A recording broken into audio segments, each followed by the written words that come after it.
la révision constitutionnelle, c'est un faux débat. Nous sommes très opposés à cette initiative. Marche organisée par l'Église des Réveils. Comment avez-vous perçu cette marche? C'est un non-événement, c'est une distraction.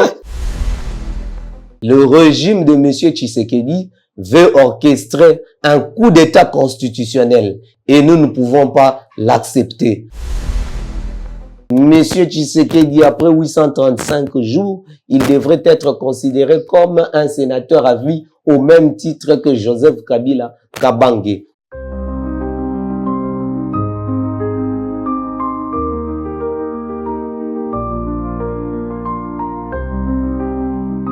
Merci encore de nous choisir une fois de plus, mesdames, messieurs, bienvenue dans Exprimons-nous, une émission purement congolaise, une émission qui laisse la place à tous les patriotes de la République démocratique du Congo de pouvoir s'exprimer. Alors aujourd'hui, comme vous le savez, ici on débat, ici on parle de l'actualité qui se passe en République démocratique du Congo. Alors comme vous le savez, mesdames et messieurs, je n'ai jamais été seul sur ce plateau. J'ai toujours été accompagné d'un invité, question justement de décortiquer ou encore de faire des analyses sur les différents sujets d'actualité. Alors pour aujourd'hui, nous recevons Moïse Olamba, il est porte-parole adjoint du parti en vol de Délice Sanga, à qui j'ai dit bonjour et bienvenue. Bonjour, monsieur Josaphat. Vous savez très bien que ça a toujours été un honneur de répondre à une invitation où il est question de donner de la voix au sujet des diverses actualités qui aujourd'hui font rage à la une. Donc, nous nous disons que l'essentiel, c'est que nous puissions vraiment hausser le ton au sujet notamment du changement de la Constitution, entre autres au sujet de la gouvernance actuelle incarnée par Monsieur Tshisekedi. Il nous revient surtout d'hausser les tons parce que la population souffre. Je crois que ce cadre sera vraiment idéal pour essayer un peu d'analyser de fond en comble tout ce qui ne marche pas dans le pays, parce qu'il faut se le dire, au-delà du changement de la Constitution, qui est un coup d'État constitutionnel, il faut comprendre que tous les indices de développement, tous les signaux sont au rouge et il nous revient un peu d'éclairer la population à ces sujets. Merci beaucoup. Je crois bien que nous aurons un échange vraiment fructueux. Alors, on commence avec vous par la ville morte qui a été organisée par la coalition CX64, autrement dit l'opposition. Alors, quelles observations faites-vous par rapport à cette journée de ville morte? Il vous souviendra que lorsque cette annonce a été faite par le président Délice Sanga, lui qui aujourd'hui est considéré par tous les Congolais comme les gardiens de l'ordre constitutionnel, il a clairement dit que nous allons combattre ces pouvoirs à main nue et les plaquer au sol, car nul ne peut exercer plus de 2 mandats à la tête du pays comme président de la République démocratique du Congo.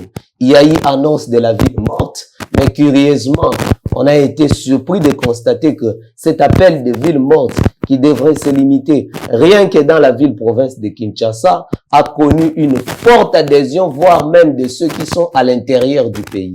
Ici à Kinshasa, moi, personnellement, j'ai pris soin de sillonner pratiquement 7 communes, même Bandalo où nous sommes. Mais laissez-moi vous dire que ces jours-là, les activités n'ont pas vraiment fonctionné à merveille. Moins de transports dans la circulation, avec une ville qui compte plus de 17 millions d'habitants. Ce qui s'est passé, je vous dis, ces jours-là, prouve à suffisance que la population avait écouté favorablement le mot d'ordre du C64, a répondu favorablement au mot d'ordre du président Délice Sanga, et c'est pour cela que nous avons continué sur cette lancée pour annoncer également les grandes actions, notamment la plainte contre le président de la République le mardi et le jeudi, un sit-in qui se fera devant l'Assemblée nationale. Donc pour ce qui en est de la ville morte, je tiens personnellement à remercier tous les Congolais, parce que ce mot d'ordre a été respecté. La Constitution qui est l'âme d'État, aujourd'hui, le Congolais prouve à suffisance qu'ils ont vraiment intérêt à ce que cela soit aussi protégé au regard de ce que nous menons comme combat. le respect de l'ordre constitutionnel. Donc, la journée a été un franc succès et nous continuons sur cette lancée de pouvoir mener ces combats à bien afin de préserver et surtout de protéger l'ordre constitutionnel. Restons toujours dans ces sujets de la ville morte. Alors, quel a été vraiment l'objectif principal de cette ville morte, selon vous les opposants? Voilà. Vous savez très bien que M. Tshisekedi a manifesté clairement son intention de vouloir briguer un troisième mandat, parce que s'il faudrait faire un rétropédalage, il a clairement dit l'autre fois que qui est celui-là qui va l'empêcher de changer la Constitution. Mais à travers une conférence de presse qui venait d'être organisée très récemment ici, à la question d'un journaliste, il a dit si les peuples allaient lui donner le feu vert de faire un troisième mandat, il va accéder à cette logique-là. Mais sinon, s'il faudrait se poser la question sur ce qui en est de la Constitution dit clairement que le président de la République est élu pour un mandat de 5 ans, renouvelable une seule fois. Et le président de la République, Tshisekedi lui-même, au regard de l'article 74 de la Constitution, il a prêté serment pour respecter la Constitution. Et s'il faudrait également faire recours à l'article 69, qui veut à ce que le président de la République puisse veiller au respect de la Constitution, sur ce point, nous avions constaté qu'il y avait une dérive autoritaire grave, qu'il s'agissait là d'un acte de rébellion à la Constitution, qu'il s'agissait là d'une haute trahison. C'est pour cela il a été demandé à la population, surtout s'il faudrait encore ajouter la loi référendaire qui a été aussi adoptée par l'Assemblée nationale. Nous nous sommes dit que cette loi référendaire qui est inconstitutionnelle ouvre un boulevard à monsieur Félix Tshisekedi de pouvoir aussi s'adjuger un troisième mandat. C'est pour cela que nous nous sommes dit qu'étant des patriotes, étant des citoyens, il faudrait maintenant faire recours à l'article 64 de la Constitution. Nous avons demandé à tous les Congolais, à tous les Kinois de rester chez eux à la maison, et la plupart des villes du pays ont pris soin de pouvoir aussi manifester cette solidarité nationale à l'égard des Kinois. Donc, nous nous réjouissons par rapport à cela, et c'est vraiment ça l'objectif principal de cette grande action que nous avons enclenchée, et cela a généré un franc succès. Et lorsque vous voyez comment les gens de la majorité s'opposent et envoient le Congolais d'aller exercer leur travail, ça vous fait peur? Ça ne vous avait pas fait peur? Qu'est-ce que vous vous êtes dit exactement lorsque vous avez vu tous ces vidéos-là? Cela ne peut pas, en tout cas, nous rendre timorés ou encore affaiblir nos forces. Parce que vous savez, quand quelqu'un est au bout de souffle, lorsqu'il est vraiment coincé et en perte de vitesse, on fait recours à des procédés qui fort malheureusement ne donnent pratiquement pas de résultats. Parce que ce qui est sûr, il faut tenir compte de la finalité. La finalité d'une action, c'est les résultats. Mais fort malheureusement, à ces jours-là, peu importe ce qu'on peut dire au regard de leur mot d'ordre, peu importe l'argent qu'ils ont pris soin de pouvoir débourser pour qu'il y ait circulation des motards et consorts, peu importe les menaces, parce que ne cherchons surtout pas à se limiter rien qu'avec un mot d'ordre donné par un ministre X ou Y, parce que j'ai aussi vu le bourgmestre de Selembao qui lui-même faisait la ronde de certains coins de sa commune pour demander à ce que les magasins puissent ouvrir. Okay. Donc ça prouve à suffisance que la peur a changé de camp. On disait tantôt qu'il s'agit là d'une opposition faiblard, qu'il s'agit là tantôt d'une opposition qui est incapable de mobiliser ne serait-ce que 20 personnes. Mais une action de ville morte a suffi pour mettre ces régimes au sol. Donc nous continuons avec ces combats. Nous continuons avec ce que nous avons comme arme entre nos mains, c'est-à-dire l'article 64 de la Constitution. Et rassurez-vous que cette action des villes mortes qui a généré un franc succès va encore se faire accompagner par d'autres actions, notamment cette plainte que nous déposons et les sit-ins que nous allons organiser. Donc, nous sommes vraiment sur la droite ligne du combat qui vise le respect de l'ordre constitutionnel. Mais lorsque vous organisez des villes mortes, est-ce que vous pensez aussi aux Congolais? Parce qu'aujourd'hui, dans notre pays, il y a pas mal de gens qui souffrent, qui mangent dans le taux du jour. Est-ce que lorsque vous faites ces genres des activités, pensez-vous aux Congolais qui vivent dans le taux du jour? Je dois vous dire une chose, s'il faudrait faire recours aux statistiques, voire même de programmes alimentaires mondiaux ou encore de la Banque mondiale de la Banque mondiale, laissez-moi vous dire que le Congo se trouve pratiquement au sommet de la liste en termes de pays développés et qu'on sort. Nous souffrons chaque jour, nous vivons dans des conditions exécrables et plus d'1 million de Congolais vivent à moins de, je dirais, de $1 les jours. Et s'il faudrait faire recours à toutes ces statistiques, vous comprendrez que les Congolais souffrent énormément. Et aujourd'hui, nous aimerions à ce qu'il y ait la résilience. Nous voulons à ce qu'il y ait une rupture avec les pratiques anciennes, avec les comportements anciens, où il y a des dirigeants qui s'enrichissent au détriment du peuple, où il y a des dirigeants qui vivent sous un seuil des richesses vraiment très élevées par rapport à celui de la population, où ils préfèrent bien évidemment mettre en avant-plan leurs intérêts privés à l'encontre de l'intérêt de la population, ce qui veut dire que la journée ville morte, c'était une manière d'exprimer notre mécontentement face à ce que nous subissons d'abord comme souffrance, vu que ce n'était qu'une journée. Il fallait d'abord exprimer cette désapprobation totale face à la gestion du pays et surtout que les régimes en place qui, au-delà de faire souffrir la population, veut maintenant faire recours à un procédé qui est extrêmement dangereux pour la nation, c'est-à-dire le changement de la Constitution. Et à travers le changement de la Constitution, c'est l'instauration d'une nouvelle dictature. Et cette dictature continuera toujours à appauvrir la population. Parce que n'oubliez pas qu'il y a un monsieur ancien membre du gouvernement, Nicolas Kazadi, pour ne pas le citer, il disait clairement que ce qui m'bongoye, on réfléchit après. Ce qui prouve à suffisance que l'intérêt de la population est mis à l'écart par ces régimes et s'il faut leur laisser changer la constitution, je vous dis que ça sera une hécatombe pour le pays. Maintenant, alors, avec toutes sortes de difficultés que la population congolaise, non seulement la population, mais aussi la République démocratique du Congo est en train de traverser. Il y a la partie est de la République qui a été jusqu'à présent minée par Nanga. Il y a encore à Beni de l'autre côté, au Nord Kivu. Il y a des tueries des ADF. Est-ce que au moment où le pays est en train de traverser ces genres de situations, parce que vous vraiment que c'était le bon moment pour vous de vouloir à ce que la Constitution puisse être révisée ou encore changée? Voilà. Vous savez, aujourd'hui, s'il faudrait évoquer la question de la révision constitutionnelle, moi, j'insiste plus parce que je suis dans la logique de la révision constitutionnelle. Très bien. Et c'est ce qui est prévu par la Constitution.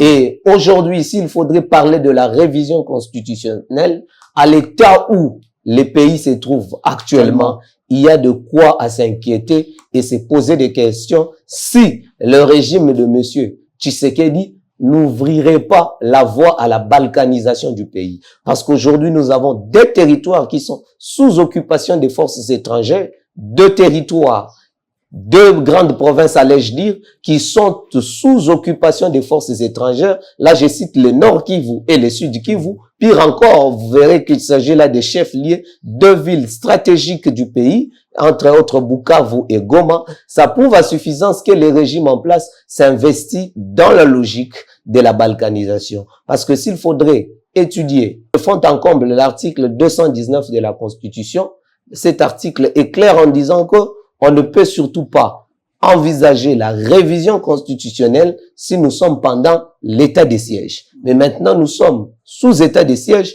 mais on préfère bien s'accrocher à une initiative de la révision constitutionnelle. Laissez-moi vous dire encore une chose. De 2019 en 2026, le régime de M. Tshisekedi, au regard de la loi des finances, a décaissé, rien que pour le fonctionnement de l'armée, 13 milliards 650 millions de dollars américains. Ça, c'est pour l'effort de guerre, pour assurer la sécurité et la défense de notre pays. Mais il vous revient de constater que, au-delà de cette somme qui a été décaissée, ou encore qui a été affectée pour la sécurité de notre pays. Nous avons perdu beaucoup de territoires. Tantôt, vous verrez la Commission défense et sécurité de l'Assemblée nationale en 2022 vous dire que non, la plupart de ces fonds-là semblent un peu être déviés, détournés. Donc, ça prouve à suffisance qu'aujourd'hui, le débat du changement de la Constitution ne vise rien d'autre qu'un intérêt personnel, un intérêt privé. Donc, la population ne peut en tout cas pas tirer profit derrière une telle initiative.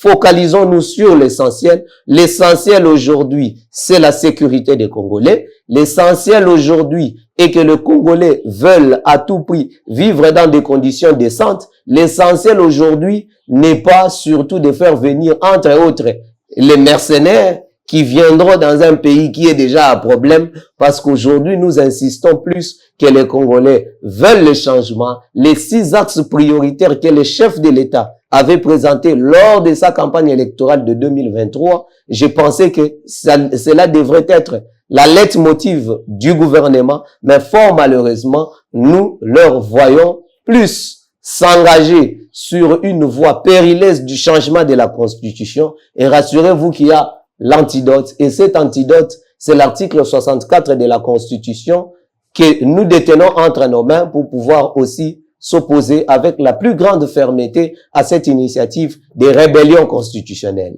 Et qu'est-ce qui doit être exactement révisé dans la Constitution? Voilà. La Constitution en soi prévoit les mécanismes de sa révision, mais pas son changement. Aujourd'hui, il y a certains Congolais qui peuvent parfois être moins d'accord par rapport à tel ou tel autre dossier. Ils sont libres de pouvoir aussi ouvrir la voie à la révision constitutionnelle. Mais j'ai évoqué l'article 219 qui interdit la révision constitutionnelle pendant l'état de siège. Je dois vous rappeler également une chose. Nous, au niveau du parti En Vol, depuis 2019, avions initié une pétition au sujet de la révision constitutionnelle déposée voire même à l'Assemblée nationale, parce qu'on se disait qu'il fallait assez que l'élection présidentielle puisse se passer à 2 tours. Il fallait assez que le gouverneur et les sénateurs soient élus directement par la population. On voulait assez qu'il y ait élargissement du Conseil supérieur de la magistrature, parce que l'affaire de la justice n'est pas seulement des magistrats, mais aussi du peuple. Donc, on avait quand même un nombre assez nécessaire de réformes à engager sur cette constitution. Mais aujourd'hui, j'insiste bien en disant que nous avons un problème sécuritaire, et ces problèmes sécuritaires nous interdisent de évoquer la question de la révision constitutionnelle. C'est pourquoi, tantôt je vous dis que on cherche à pouvoir aussi nous flouer avec cette idée de vouloir changer la Constitution, alors qu'en réalité, ce que le peuple attend, c'est le compte que M. Tshisekedi est censé lui rendre au regard de ces 8 ans passés à la tête du pays. La révision constitutionnelle, c'est un faux débat. Aujourd'hui, s'ils se permettent d'évoquer la thèse du changement des constitutions, nous allons nous lever. Nous avons déjà un antidote, c'est-à-dire l'article 64 de la Constitution, pour s'opposer fermement à lui et surtout lui faire une barrière avec la plus grande fermeté. Et aujourd'hui, lorsque vous voyez l'état dans lequel se trouve la capitale congolaise, Kinshasa, il y a l'insalubrité, il y a des embouteillages, il y a beaucoup d'autres choses qui ne vont pas vraiment bien. Et lorsque vous observez tout ça, on peut dire que ce sont les autorités, le pouvoir en place qui en est l'auteur, ou justement parce que la Constitution n'est pas encore révisée, et après la révision, tout cela pourront changer. Voilà encore cet amalgame-là, cette stratégie qui vise à manipuler l'opinion, parce qu'il faut tenir compte des responsabilités des uns et des autres. Et aujourd'hui, les gens, pour pouvoir aussi se camoufler au regard de responsabilités qui leur revient, ils se permettent de faire recours à des voix aussi qui ne sont pas du tout catholiques. C'est pourquoi nous insistons en disant que il est essentiel à ce que l'on s'assume, parce que la politique aussi, c'est une question de vouloir s'assumer. Il y a eu élection en 2023, entre guillemets élection, parce que ce n'était pas une élection, c'était un coup d'état électoral. Mais sinon, à travers ce qui s'est passé là, vous vous dites que non, vous avez le plein pouvoir à assurer la gestion du pays pendant 5 ans. il vous revient de savoir comment donner des comptes. Parce qu'aujourd'hui, Kinshasa a plus de 18 millions d'habitants. 18 millions d'habitants. Ne nous parlez pas aujourd'hui de la question des révisions constitutionnelles ou consorts. Parce qu'aujourd'hui, quand vous prélevez les taxes et vous les gérez de façon pêle-mêle, sans inquiétude, où nous constatons que l'Assemblée provinciale est caporalisée à outrance, une Assemblée provinciale où il n'y a aucun membre de l'opposition. Dans cette Assemblée nationale et Assemblée provinciale, j'allais dire, de Kinshasa, nous ne retrouvons aucun membre de l'opposition dans cet organe délibérant. Et les choses se font de façon pêle-mêle, de façon désordonnée. On prélève les taxes n'importe comment, mais vous verrez que l'état des routes est désastreux. Vous verrez que, entre autres, la situation de gestion des impôts laisse à désirer. Vous verrez que les transports en commun, dans les transports en commun, vous constatez que les prix est fixé de manière aussi privée, sans que la force de la loi ne soit appliquée. Tantôt, vous verrez que les embouteillages font rage à Kinshasa. D'ailleurs, je l'ai déploré en venant d'ici. Ça prouve à suffisance que ces gens ont souvent tendance à fuir leurs responsabilités, que ça soit sur le plan sécuritaire, que ça soit sur le plan économique, que ça soit sur le plan judiciaire. Vous verrez que en politique, les gens, au lieu de s'assumer, ici en République démocratique du Congo, le pouvoir de M. Tshisekedi fait plutôt recours à la manipulation. Donc tout ne leur revient pas comme responsabilité, alors que l'argent qui des contribuables congolais sort pour se retrouver entre les poches des individus au regard de ce que Nicolas Kazadi a fait comme révélation. Donc nous pensons que il est essentiel à ce que les gens s'assument, mais peu importe. Vous voyez le temps qui est imparti, il ne reste que 834 jours pour la fin du mandat de M. Tshisekedi, ce qui prouve à suffisance que peu importe ce qu'ils vont faire, en 2028, le peuple congolais a les cartons rouges entre ses mains et les cartons rouges est le symbole de l'expulsion. Et quelle est la position, voulais-je dire, du parti en vol sur ces grands débats de changement de la Constitution? Voilà. La position du parti en vol est claire à ce sujet. Nous avons combattu Kabila à cette époque où il tenait mort du cul à ce qu'il y ait changement de constitution pour se pérenniser au pouvoir. Parce que la formation politique de Delis Esanga reste accro sur des valeurs, de principes républicains tels que réaffirmés dans la constitution du 18 février 2006. Parce que cette constitution que nous avons, c'est une constitution qui a facilité la stabilité institutionnelle dans notre pays, les cadres d'expression démocratique, c'est-à-dire que nous avons eu 4 cycles électoraux à travers cette constitution. Nous avons aussi des institutions bien stables aujourd'hui. Cette constitution veut assez que les pouvoirs soient obtenus par des voies démocratiques, parce que la constitution actuelle nous a fait sortir d'une longue période de crise où l'on constatait qu'il y avait vraiment des tensions énormes en termes sécuritaires. Pourquoi? Parce que le président en place n'était pas issu de voies démocratiques. Donc aujourd'hui, nous réaffirmons toutes les valeurs telles qu'ancrées dans la constitution de 2006. Nous nous sommes opposés à Kabila lorsque Kabila prenait une initiative aussi périlleuse que celle-ci. Donc, on a pris soin de pouvoir faire barrière à son initiative. Donc aujourd'hui, comme M. Tshisekedi fait recours à la même procédure que Kabila, donc il nous revient de pouvoir aussi se dresser à lui, agir dans le sens de faire une opposition ferme. C'est d'ailleurs même l'objet de notre ralliement à la coalition C64 et nous allons nous opposer à lui avec la plus grande fermeté. Le parti en vol est contre le changement de la Constitution. Et c'est quoi la plus grande motivation qui vous rend si sensible de pouvoir soutenir le changement ou encore la révision de la Constitution? Nous ne soutenons pas. Nous sommes très opposés à cette initiative. Et j'ai dit bien très, très opposés à cette initiative. Et nous continuerons toujours à le faire.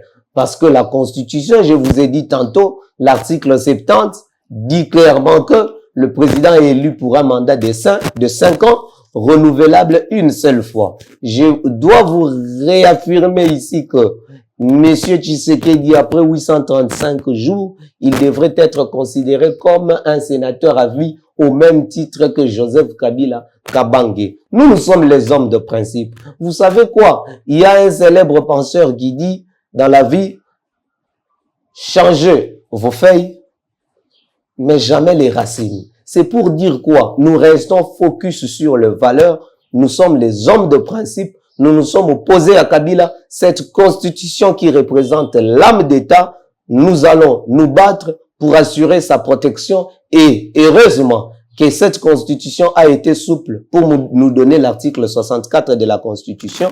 Et c'est cet article 64-là dont nous allons nous en servir pour faire barrière à cette initiative. Donc, il y a 2 dates à retenir. Le mardi 9, nous serons en train de déposer la plainte contre le président de la République à la Cour constitutionnelle. Et le 12, nous serons devant le palais du peuple. Pourquoi le palais du peuple? Ce palais-là, c'est un palais du peuple, comme cela est bien dit. Et nous allons nous-mêmes nous retrouver devant notre palais pour exprimer notre mécontentement face à cette loi référendaire. Parlons du marche organisé par l'Église des Réveils, qui est dirigée d'ailleurs par l'évêque Ezibaya Mampia. Comment avez-vous perçu cette marche? C'est un non-événement, c'est une distraction. C'est un non-événement, c'est une distraction. Moi, je ne vois même pas comment est-ce que l'on pouvait s'apaisantir sur une telle initiative. Okay. Ça prouve à suffisance qu'il y a des dessous des cartes derrière cela. Mais sinon, l'arme et l'antidote qui va en tout cas détruire tout sur son passage, c'est l'article 64 de la Constitution. Parce que nous savons comment est-ce que les gens agissent à cause de certains intérêts. Ils sont en mesure de faire du n'importe quoi. Mais ce qui est sûr, les peuples et le souverain, c'est ce peuple qui a les derniers mots. Le peuple qui s'est prononcé pour dire que, je dirais, personne ne peut aller au-delà de 2 mandats. Ces peuples-là vont agir pour pouvoir aussi protéger ce qu'il a pris soin de pouvoir aussi mettre à la disposition du pays, c'est-à-dire la Constitution de 2006. Les autres peuvent bien, évidemment, agiter les chiffons comme ils le font, mais ce qui est sûr, c'est le peuple qui a les derniers mots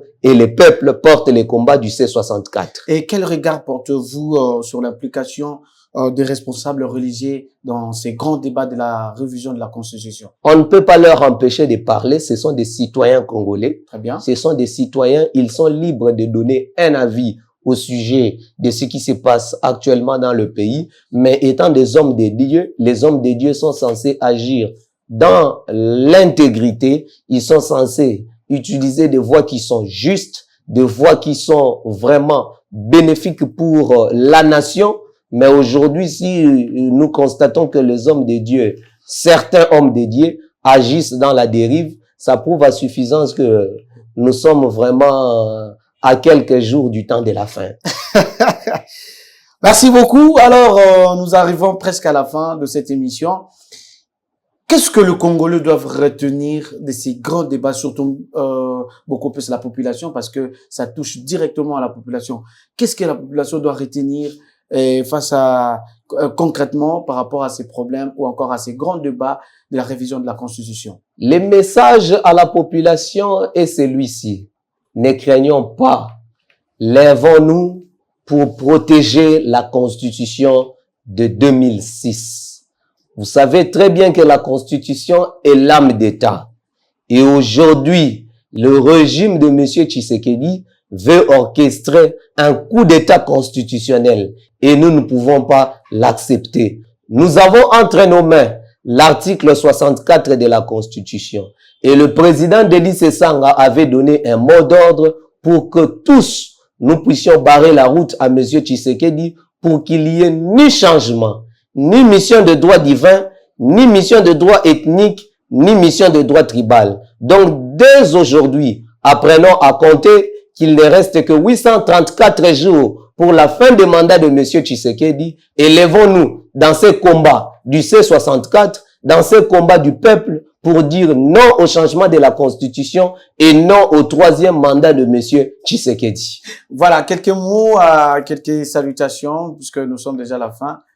Je salue tous ceux-là qui nous suivent, tous ceux-là qui ont toujours apprécié ce que nous faisons comme travail. Je présente mes civilités au président de l'ICE Sanga, au secrétaire général Maître Rodrigue Ramazani, à tous les membres du parti en vol, disséminés partout dans les territoires nationaux congolais. Donc, ils trouvent ici l'expression de ma parfaite considération.